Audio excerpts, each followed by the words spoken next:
Merci, Monsieur le Président de séance, chers collègues.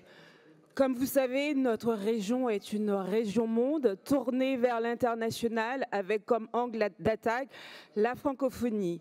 Et quand on pense francophonie, on pense notamment, bien évidemment, à la défense de la langue, le rayonnement à l'international, mais également à la défense de nos valeurs, les valeurs culturelles et les valeurs que nous incarnons.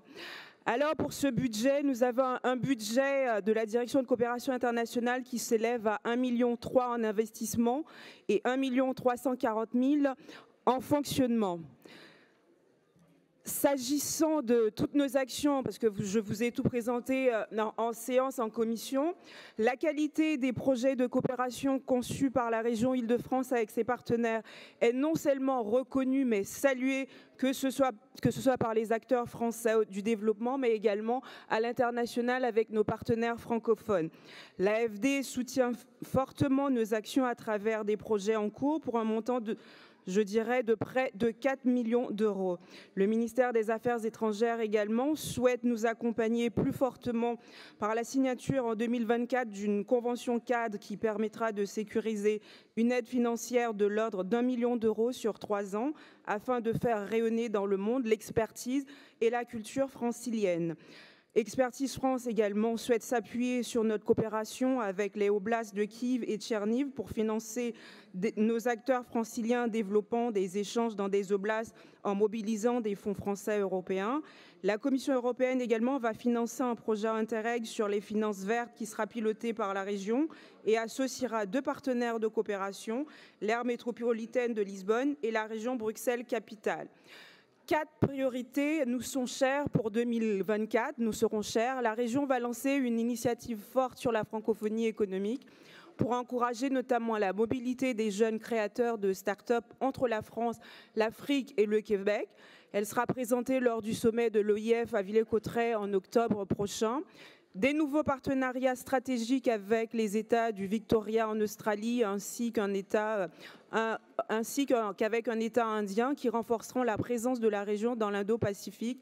Dans ces pays, les échanges économiques et culturels seront fortement encouragés et viseront à identifier des jeunes talents qui pourraient être des relais d'influence de la région Île-de-France.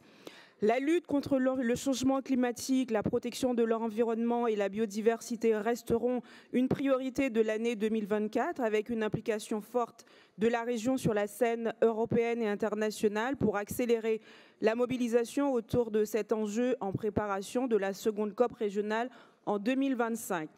Les efforts également pour soutenir les actions déployées par les associations franciliennes seront maintenus avec une orientation vers l'éducation, la formation, la santé, la culture bien évidemment et notamment le handicap dans le cadre de l'année régionale du handicap. La région sera évidemment, comme vous le savez, toujours mobilisée pour exprimer sa solidarité lors des crises, conflits et catastrophes naturelles qui se multiplient sur la scène internationale. Elle peut s'appuyer donc sur des partenariats efficaces avec plusieurs ONG de référence sur ces questions qui assurent la sécurisation des fonds régionaux.